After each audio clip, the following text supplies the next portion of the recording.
してくれ。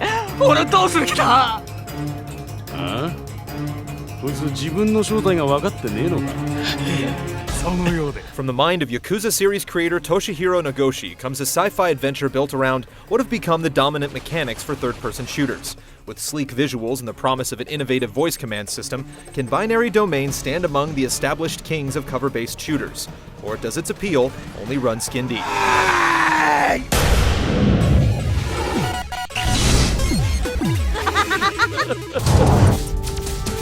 Without backup?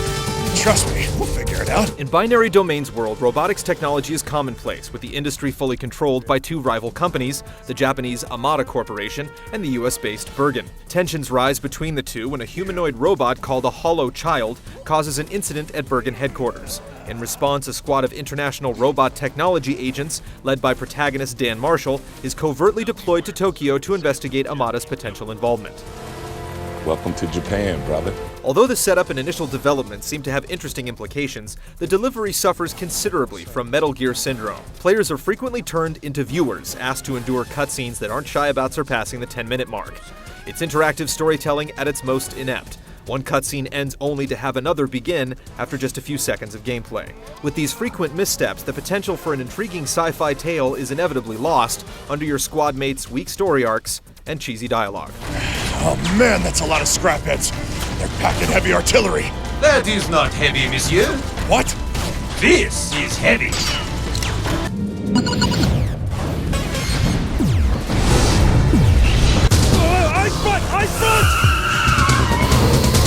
The futuristic city of Tokyo is host to a variety of locations for you to run, roll, and shoot through. From the grimy lowland slums to the clean industrial upper city, the game makes sure you're never in one locale for too long. One moment you're fighting through underground transit tunnels, while the next, you're charging through a casino using the nearest high-stakes table as cover. The one feature that remains consistent, other than hostile robotic opposition, are store terminals that let you restock on ammo or medical kits and purchase upgrades for your weapons and squad members.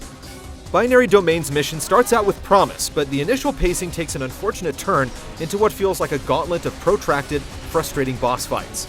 Expect to be repeatedly downed by one-hit kill homing missiles that come from off-screen, as well as wide, difficult-to-avoid attacks. If you're acquainted with the term bullet sponge, you'll find these bosses to be the worst culprits in recent memory. One boss in particular required such an exorbitant amount of ammo to put down that we weren't surprised when we found a much-needed ammunition transit station placed within the encounter itself.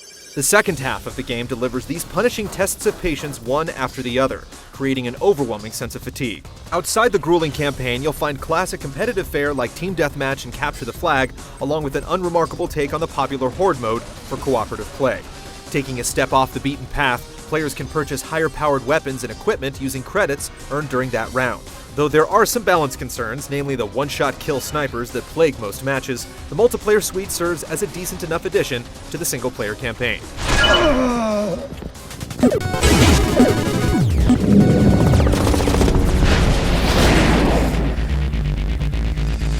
Those familiar with cover-based shooters will have no trouble jumping into Binary Domain. Mechanized enemies come in a range of variants, from the lightly loaded patrol bots to burlier chain gun-wielding units that take a considerable amount of punishment before toppling. Being fully destructible, enemies can be dismembered Dead Space style, which encourages a welcome bit of strategizing as to where you aim the barrage of bullets. While there's always the option to chip away at armor plating until there's nothing left, shooting out the legs of an enemy to watch it crawl around the battlefield, or blasting off one's head to make it a danger to nearby allies is immensely gratifying. Too bad the same can't be said about the so-called Consequence system. Built around the game's voice recognition features, the Consequence system tracks the level of trust you develop with each of your squad members. Issuing reckless commands in the middle of a fight, or accidentally engaging in friendly fire will drop your level of trust with any particular squad mate. Lower their trust too far, and they'll outright ignore your orders.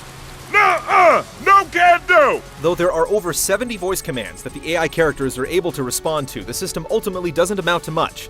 It's often impossible to tell why a squad mate is ignoring your order, with sketchy voice recognition, low trust levels, or just plain bad AI all being possible culprits. Given that characters with whom we have perfect standing frequently botch our commands, we're hesitant to make a charitable interpretation. Ultimately, the squad interactions you're forced to endure after most firefights serve more as reminders that the system is still in play, even though you seldom feel any of its repercussions. I'm 15. Well, don't mind her. She's just a farm girl from the paddy fields. She doesn't get out to the big city much. Fire! Hold your fire! They're not Japanese! Though you'd never call it cutting edge, the environments and animations that bring Binary Domain to life are memorable nonetheless. The environments embrace the cyberpunk aesthetic, resulting in a believable rendition of a futuristic Tokyo. If you pay attention while the lead is flying, you'll catch cool details aplenty, especially when it comes to the robots themselves, who have a tendency to crawl tenaciously towards you regardless of how wrecked they might be. Again, it's not gonna knock your socks off, but Binary Domain has some nice moments. Yeah, I'm fine, bro. This ain't nothing.